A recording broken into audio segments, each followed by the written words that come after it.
Yo, what's up, guys? Video. I'm not gonna lie, I'm pretty hyped about this one because it's a personal experience video of mine. So I'm gonna give y'all my perspective on an investment property that I had purchased a few years back. So I want to let y'all know kind of what went down. All right. So at that time, I was looking for a three-family house, something with as low maintenance as possible, something with long-term tenants in it, something that I can kind of, at least I thought at the time, kind of set and forget, right? Passive income. And so let me kind of guide y'all through it. Uh, you know, it took me about a month and a half for me to find the crib, put the offer in, and did a home inspection. I was able to actually negotiate a pretty good amount down from the home inspection because, um, you know, I was able to negotiate with the listing agent on a couple things that was found on the home inspection, things like foundation, repairs, and a bunch of other stuff. So you know, uh, all in all, it was a good property, right? It did need some work, not gonna lie, but the tenants were great. They were long-term tenants. Like the first floor had been there for about 10 years, second floor 8 years, and the third floor was there for 5 years at that time. All right. So, they loved living there. They wanted to stay there, and they weren't planning on really going anywhere anytime soon, right? So, another thing about this one is there was no parking. And it's actually something that I was looking into, just because, like I said, I wanted something with as low maintenance, passive as possible. The way I saw it was, if the house had parking, I'd have to be in charge of snow removal.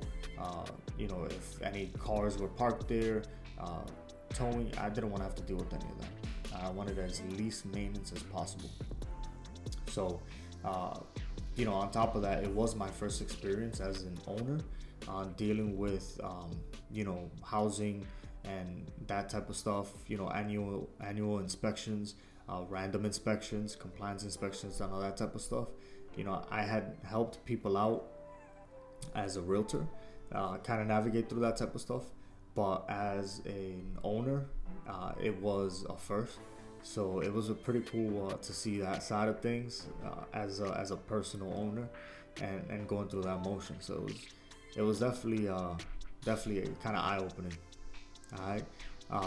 So like I said, the house had no parking, which made the maintenance a lot smoother, a lot easier, right? I also had a coin operated washer and dryer. Made it a lot easier for my people to do their laundry instead of having to, step out, go to a laundromat, especially in the winter time. That type of stuff could be a pain, right? So a good thing about that too was that it was able to offset the water bill, right? So in Massachusetts, the owner does have to pay the water bill. So with that, not only was I helping them out with, functionality and easing, that part of life, like with their laundry, but it was offsetting that expense, which was a win-win, right? I was able to help them out, but then I was also able to break even on that side. So, uh, you know, with that being said, I did end up selling the house simply because life got too busy.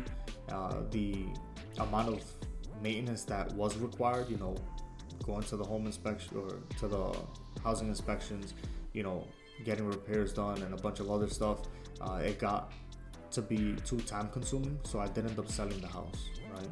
And my main thing about that is that real estate is not passive at all, right? I tried to make it as least passive as possible, or sorry, as most passive as possible, least maintenance, no parking, um, you know, the long-term tenants, people that knew the building, people that understood things, and even then, like, it was still a lot to take care of, and again, life just happens, right?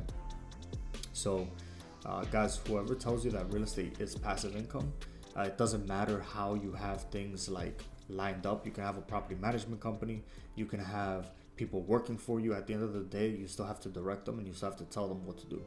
You still have to tell them where to be, and at the end of the day, you still have to greenlight projects. You still have to give final say. Review numbers, review data, expense sheets, and all that type of stuff. So it's not passive, believe me. Work always needs to be done in a house, even if you're not the one doing it. All right. So, but let me know what you guys think. Do you think real estate is passive income? I'd love to hear your stories and your perspective. All right, guys. Be sure to like the video, comment, subscribe, and I'll see y'all in the next one. All right. Take care.